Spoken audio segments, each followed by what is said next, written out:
Vamos iniciar, irmãos. Essa semana nós vamos iniciar um novo tema. Vamos falar sobre a providência de Deus, providência divina.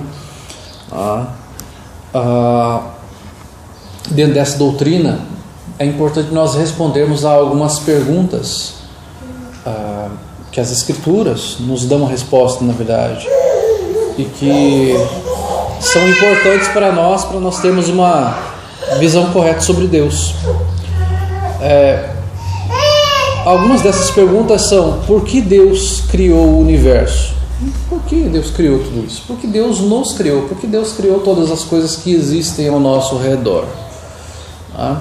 Como, já que Deus criou todas as coisas, como Ele governa tudo isso?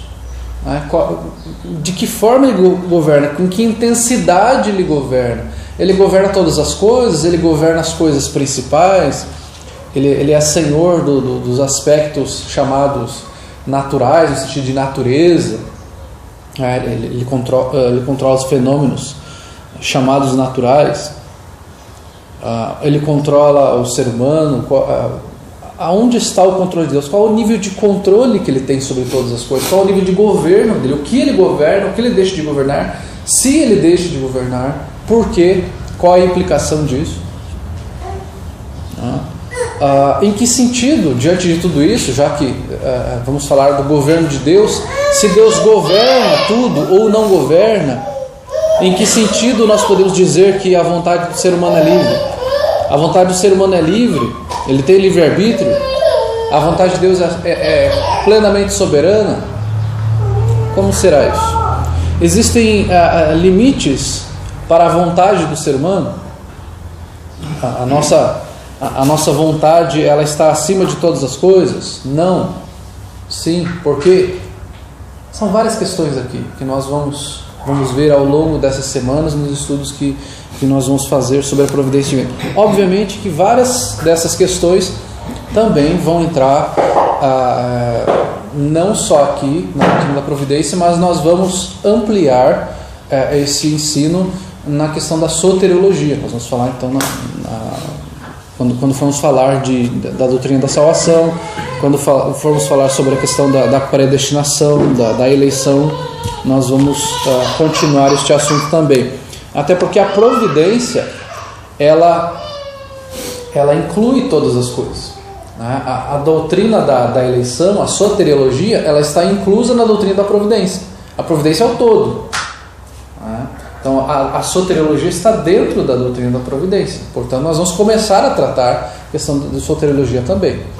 Mas a doutrina da providência, ela inclui tudo, todo o universo, como Deus controla, por que Ele fez o que Ele fez.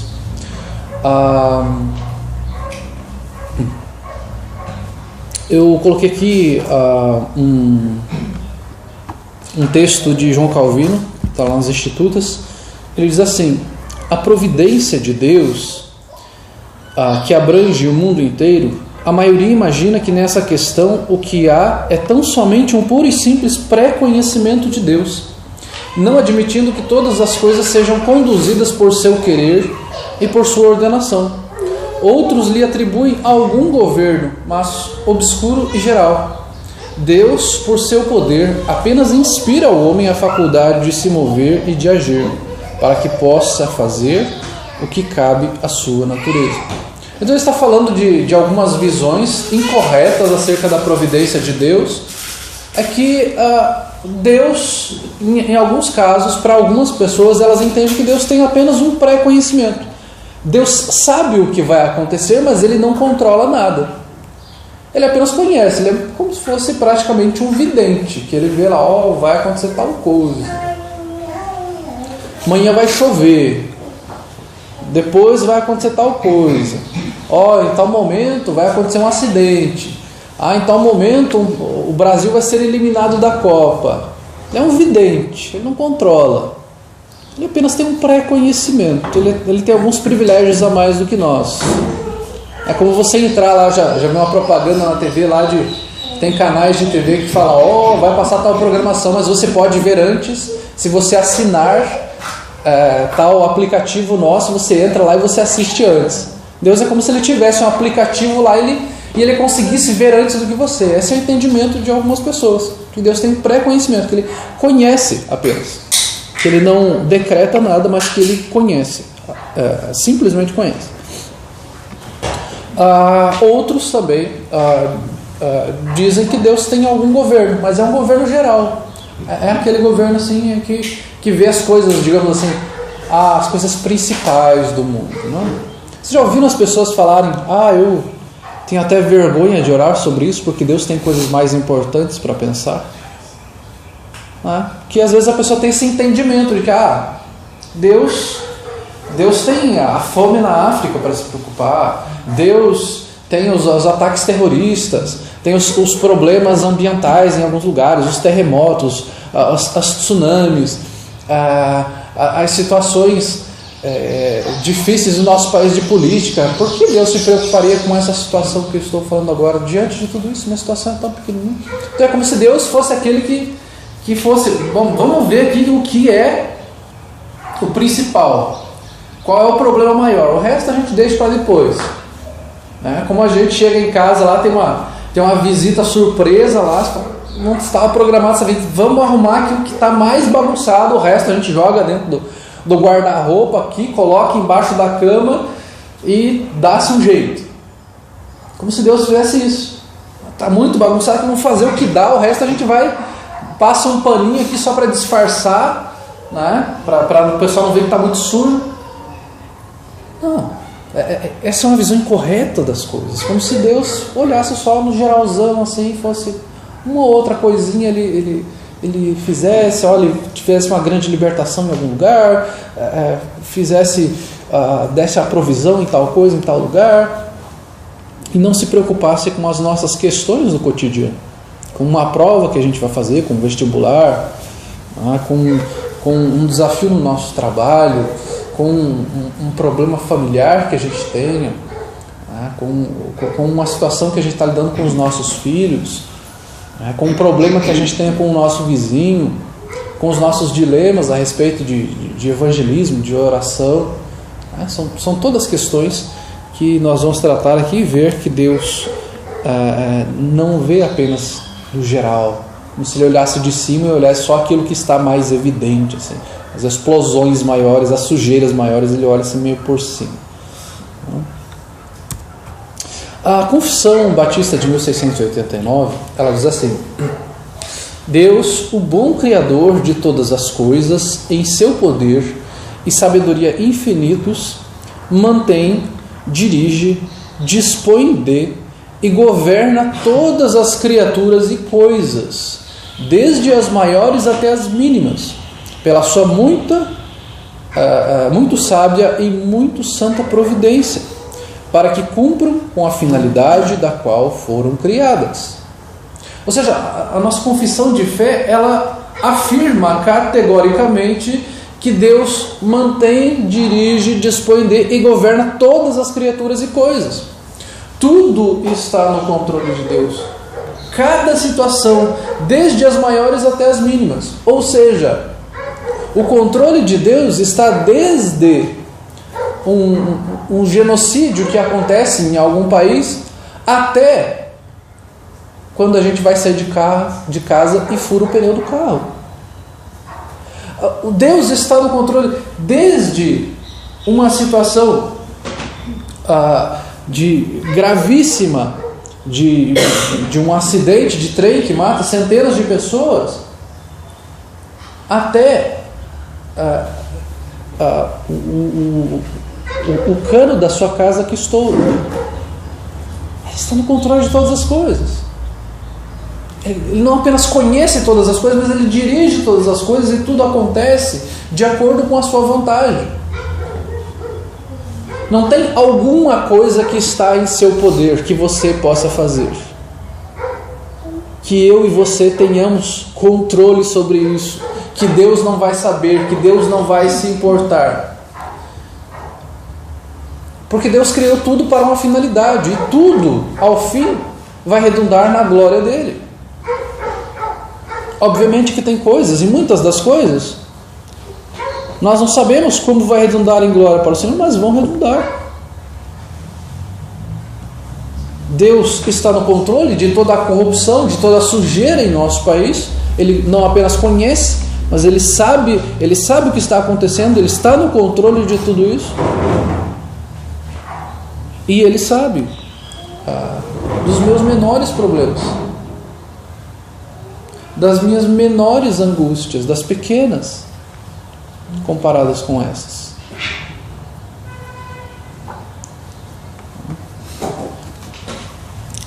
A confissão segue falando assim: isso é feito de acordo com a infalível presciência de Deus e o conselho livre e imutável de sua própria vontade, para o louvor da glória de sua sabedoria, poder, justiça, bondade infinita e misericórdia. Ou seja, tudo isso acontece de acordo com a presciência de Deus. Na soteriologia nós vamos tratar com mais vagar essa questão da presciência, mas a presciência aqui, muitas vezes usada de forma incorreta, as pessoas dizem: Deus é presciente, Ele conhece todas as coisas, Ele conhece antes que aconteça. Mas elas param aí para tentar afirmar que o ser humano tem livre-arbítrio. Olha, a Bíblia fala que Deus é presciente, é verdade? Deus sabe tudo o que vai acontecer antes que aconteça.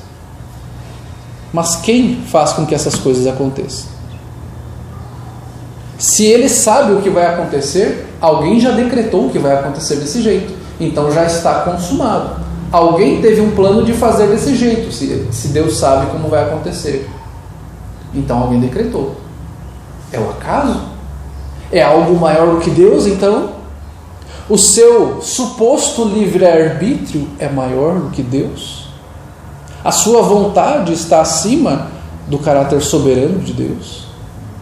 Então a presciência, ela não quer apenas dizer que Deus conhece todas as coisas, mas porque Ele conhece porque Ele determinou que fosse assim. Isso é presciência. Porque a vontade dEle é livre, a vontade dEle é imutável, a vontade dEle é perfeita e tudo Ele vai fazer para a glória dEle. Como o texto diz aqui, conselho livre e imutável de sua própria vontade, para louvor da glória de sua sabedoria. Tudo vai acontecer para a glória dEle, para louvor da sua glória, para que no fim de todas as coisas todos se dobrem diante do Senhor, reconheçam que Ele é Rei sobre todas as coisas, que Ele controla todas as coisas, que Ele é Senhor do universo. Em tudo isso Ele está no controle. Gostaria de ver alguns textos com os irmãos. O texto de Isaías, capítulo 46, versículos 10 e 11.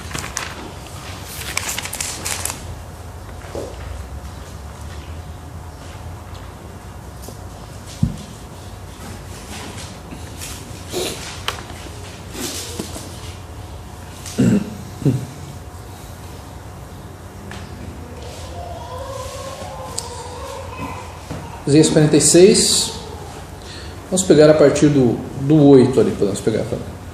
Lembrai-vos disto e tende ânimo, tomai-o a sério, ó prevaricadores. Lembrai-vos das coisas passadas da antiguidade, que eu sou Deus e não há outro. Eu sou Deus e não há outro semelhante a mim, que desde o princípio anuncio o que há de acontecer e desde a antiguidade as coisas que ainda não sucederam, que digo, o meu conselho permanecerá de pé, farei toda a minha vontade, que chamo a ave de rapina desde o Oriente e de uma terra longínqua, o homem do meu conselho. Eu o disse, eu também o cumprirei. Tomei este propósito, também o executarei. O Senhor está falando aqui da queda da Babilônia. Ele fala, aquilo que eu falei vai acontecer. O que eu falo acontece. Não é promessa de campanha. Isso nós vamos ter daqui a alguns dias.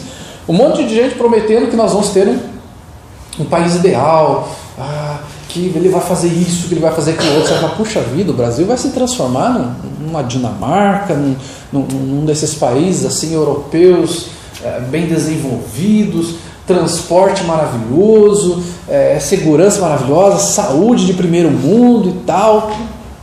Deus não faz promessa de campanha. A Bíblia fala, Deus fala e Ele faz. O que Ele fala que vai acontecer, vai acontecer. Se Ele fala que vai livrar, Ele vai livrar. Se Ele fala que Ele falou que o povo ia para o cativeiro, Ele foi para o cativeiro. O que Deus fala, Deus cumpre. O propósito de Deus será cumprido, porque Ele tem o controle de todas as coisas. Um político não tem. Um político ele vai chegar e falar: eu vou fazer isso, eu vou fazer aquilo outro, eu vou construir estradas não sei aonde, eu vou construir mais hospitais, mais presídios, mais isso. Aí ele chega lá: pois é, não tem dinheiro. O Congresso tem que aprovar e eu não tenho maioria no Congresso. Ele não tem controle. Ele não consegue. E aí nós sabemos que surge toda a corrupção de comprar voto, de dar propina, de liberar verba para o deputado tal, para ele fazer alguma coisa lá na cidade dele, daí ele vai votar a favor do governo e tudo mais. Ele não tem controle. Deus tem controle. Deus não precisa da sua aprovação. Deus não precisa da minha aprovação. Deus não precisa da maioria de ninguém para aprovar nada. Ele é soberano. Ele pode. E o que Ele fala, Ele faz. Vai acontecer. Ninguém pode ir contra Ele. Ele é poderoso. O Salmo 135, versículo 6, diz assim: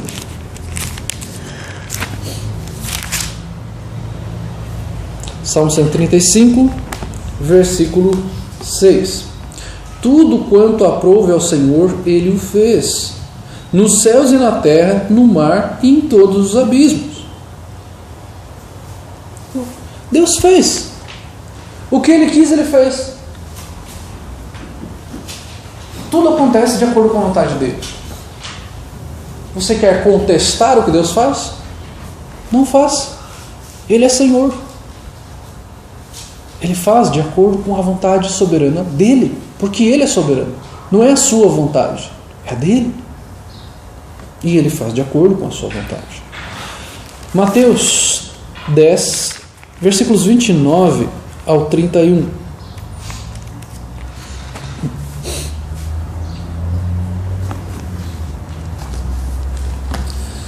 Diz assim: não se vendem 2 pardais por um asse, e nenhum deles cairá em terra sem o consentimento de vosso Pai. E quanto a vós outros, até os cabelos todos da cabeça estão contados. Não temais, pois bem mais valeis do que muitos pardais.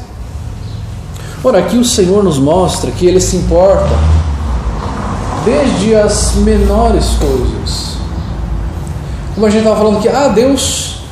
Algumas pessoas pensam: Deus só se importa com as situações graves do mundo, do universo, com os cataclismas, com as catástrofes, com os acidentes, sequestros e genocídios. O texto que está falando, o Senhor está falando: um pardalzinho é um bichinho que tinha pouquíssimo valor. Era um valor ínfimo. Você conseguiria comprar, qualquer pessoa, por mais pobre que fosse, teria dinheiro para comprar um pardalzinho.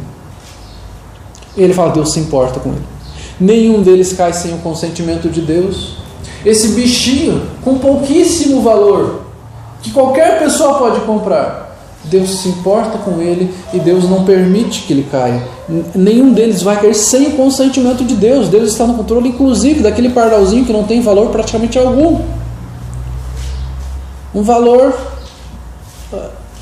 de moedinha que você dá para o seu filho, de repente está na sua carteira, você dá uma moedinha para ela. E Deus controla, inclusive isso. O Senhor Jesus fala aqui que nenhum deles cairá sem o consentimento de Deus, e que até os cabelos da nossa cabeça estão contados, e que Deus não permite que nenhum deles caia. Perceba o quão específico é isso.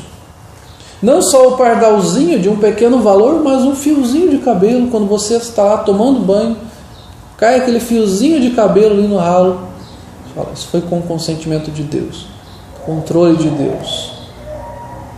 Cada situação específica, desde as menores até as maiores, Deus está no controle. Então nós não temos esta argumentação de dizer: este problema é muito pequeno para eu colocar diante de Deus. Não, eu coloco diante de Deus todas as minhas questões, porque Deus conhece todas as coisas, Ele controla todas as coisas, desde as pequenininhas até as maiores. Efésios, capítulo 1, versículo 11.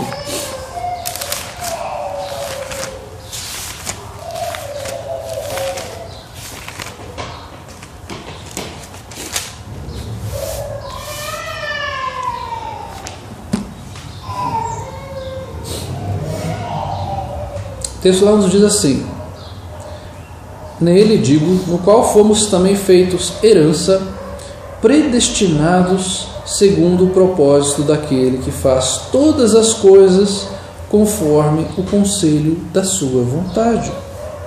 Então o texto fala que nós fomos feitos herança em Cristo Jesus e predestinados para o Senhor.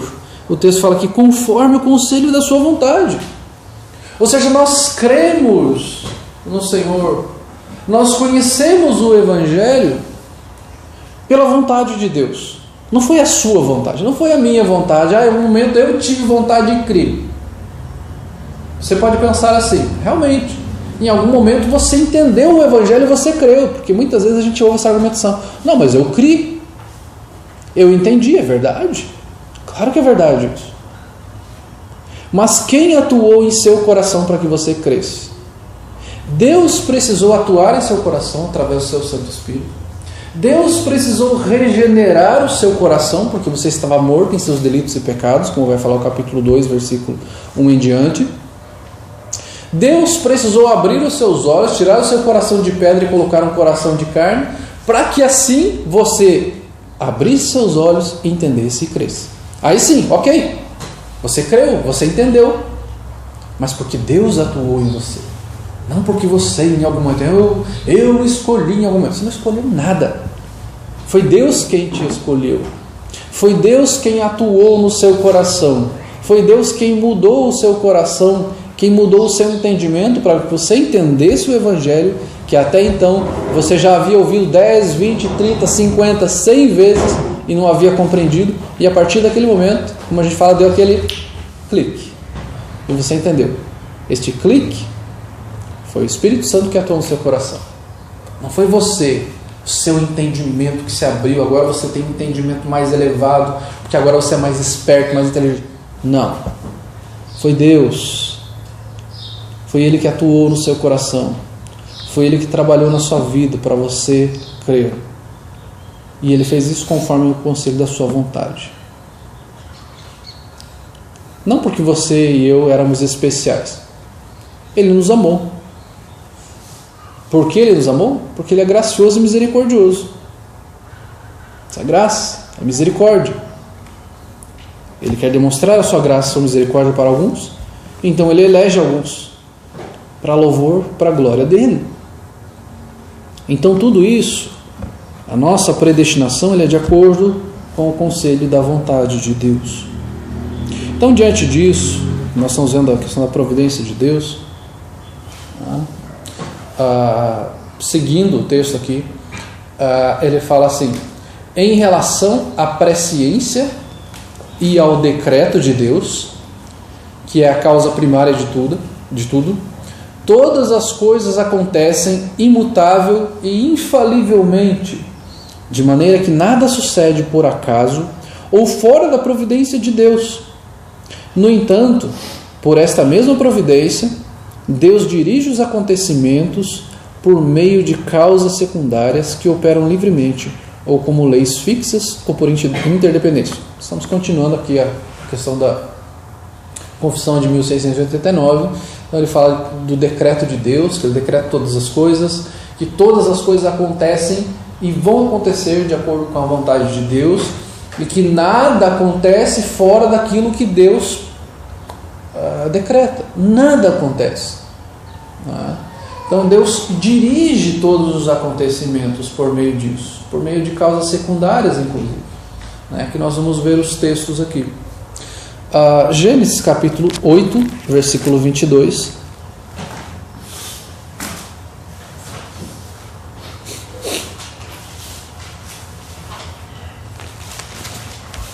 Gênesis 8, versículo 22.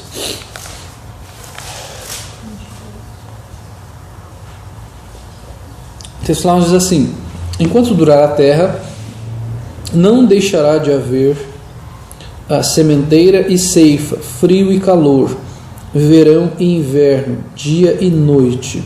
Então Deus controla todas as coisas e usa estas causas para controlar todas as coisas. Existe verão, inverno, dia, noite, frio, calor. Deus usa tudo isso para cumprir os seus propósitos. Ah, poxa vida, este verão está muito chuvoso, acabou com plantação de tal coisa. Esse inverno está muito frio, quebrou a safra de alguma coisa. Aconteceram muitas chuvas, deram inundações em tal lugar. Este ano o clima foi bom, deu super safra de alguma semente. Deus está no controle de tudo isso. Este verão está muito seco, como aconteceu em São Paulo alguns anos atrás. Tiveram que usar aquilo que nós ficamos conhecendo depois, né, como volume morto que existia lá. Deus está no controle de tudo isso, usando as causas da natureza que Ele criou para cumprir os seus planos, os seus propósitos. Então Ele usa tudo isso. O texto lá de Provérbios, capítulo 16, versículo 33, falando ainda sobre estas causas, o texto lá diz assim: a sorte se lança no regaço, mas do Senhor procede toda a decisão. Ou seja, Deus usa as causas secundárias. Lembrando que nós falamos na semana passada sobre jogar sortes, inclusive quando foi substituído o Judas por Matias, foram deitadas sortes lá. Isso acontecia também no Antigo Testamento, até que o Espírito Santo viesse sobre nós. Na época de Jesus não se deitava sortes também. Era usado o Urim e Tumim, que era um tipo de pedrinhas lá que eles usavam para jogar lá, para entender a vontade de Deus. Mas a Bíblia fala, vocês jogam certo, mas Deus já está decretando que vai ser desse jeito. Deus usava o Urim e Tumim para que a vontade dele fosse cumprida. Então aquilo era usado para cumprir os planos de Deus. Então Deus trabalha nas questões mais em todas as questões. Eu lembro você deve lembrar de várias situações que aconteceram e você fala: puxa, se eu não tivesse feito isso, teria acontecido uma coisa de forma diferente. Eu teria me livrado de acontecer tal coisa. Eu me livrei de acontecer tal coisa. Lembrar que Deus está no controle de tudo. Uma vez estava indo na casa de uma pessoa e nós erramos a entrada da casa. Teríamos que ter entrado uma rua antes, entramos uma depois, tivemos que voltar. E quando a gente voltou, seguimos ainda um caminho, nós fomos atingidos por uma moto. Bateu em cheio na porta do motorista. Depois a gente pensou: puxa vida, se a gente não tivesse passado uma rua, a gente não teria perdido aqueles 2 minutos para voltar, a gente teria passado 2 minutos antes aqui, e esse motociclista não estaria passando aqui, ele passaria depois e não teria batido. Deus está no controle de tudo isso. Ou daquelas pessoas que a gente fala: poxa, aquela pessoa perdeu o avião caiu. Deus está no controle. Deus preserva, Deus cuida, Deus permite que aconteça. É o controle dele. Atos, capítulo 2, versículo 23.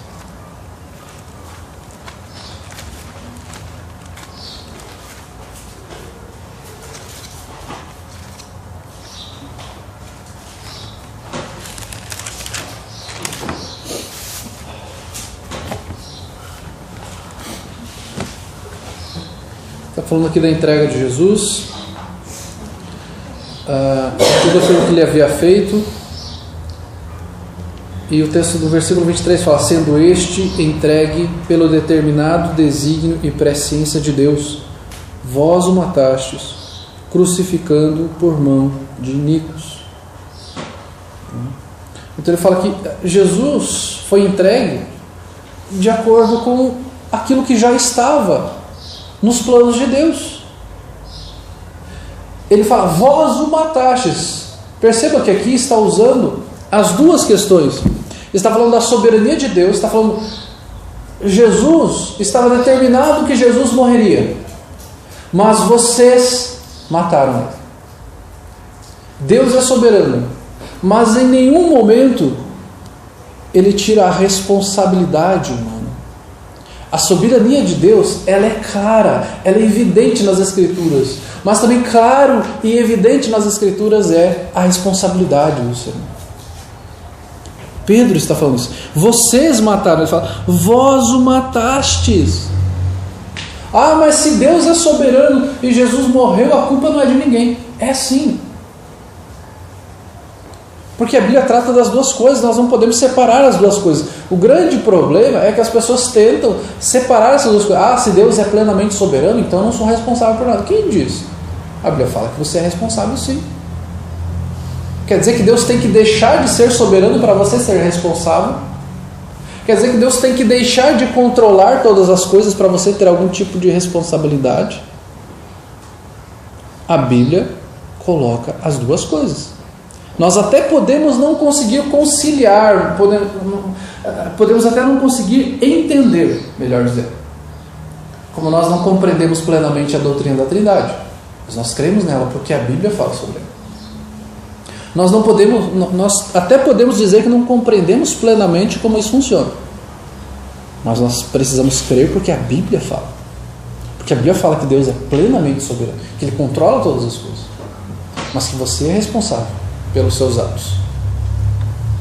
Ah, mas se Deus é soberano, Ele vai salvar todos aqueles que Ele predestinou, porque Ele vai chamar, Ele vai justificar, Ele vai glorificar. Mas a sua responsabilidade, a Bíblia fala em todo momento que existe a sua responsabilidade.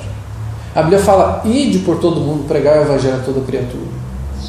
A Bíblia fala aos discípulos de Jesus em Atos 1,8, recebereis poder ao descer sobre vós o Espírito Santo e sereis minhas testemunhas, tanto em Jerusalém, em toda a Judéia, Samaria e até os confins da terra. Deus é soberano, mas Ele nos dá responsabilidades. Perceba o quanto isso é importante nós entendermos. Senão nós caímos naquela questão de vou ficar aqui esperando, já que Deus é soberano, as coisas vão acontecer de acordo com a vontade dEle mesmo. Não. A Bíblia em nenhum momento nos estimula a fazer isso. Muito pelo contrário, ela nos estimula a viver uma vida de santificação. Nós vivermos no temor do Senhor. Nós servirmos ao Senhor de todo o coração. Nós vivemos para o reino de Deus, não para nós mesmos. Nós crermos na soberania dEle, mas termos o temor no nosso coração de olharmos para o Senhor e vermos que nós seremos julgados de acordo com as nossas obras. Que um dia nós estaremos diante do tribunal de Cristo.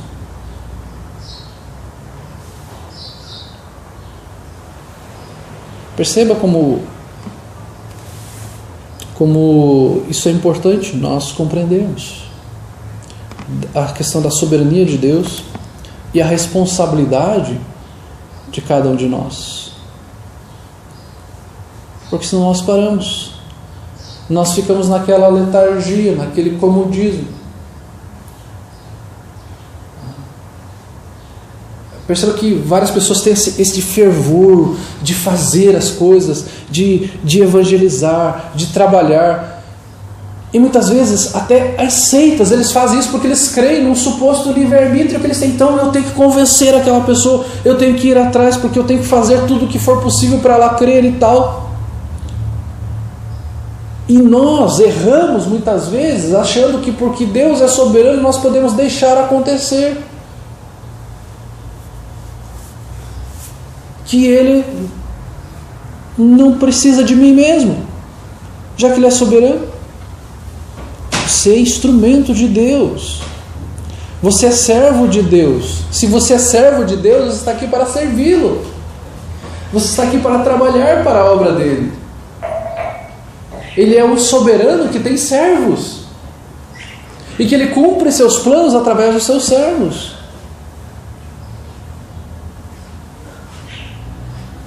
É assim. Você é servo de Deus. Deus vai cumprir os seus planos através da sua vida. Você tem responsabilidade diante de Deus. Deus vai cobrar isto de nós.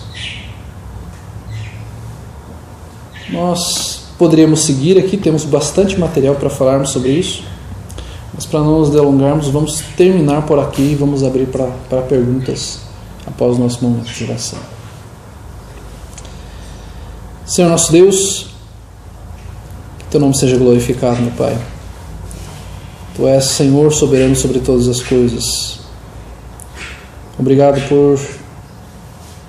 por ter o controle de tudo, porque nós não podemos fazer nada sem o Senhor. É o Senhor quem nos capacita.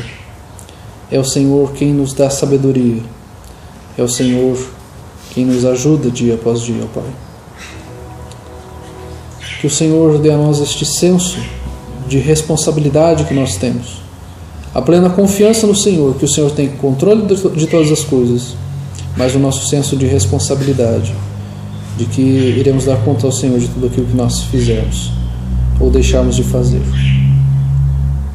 Ó Pai, que o Senhor esteja conosco nesse dia, que o Senhor nos capacite em todo momento a vivermos para a Tua glória e que em todas as coisas nós consigamos olhar a Deus, que o Senhor está no controle de todas elas. Em nome de Jesus Cristo. Amém.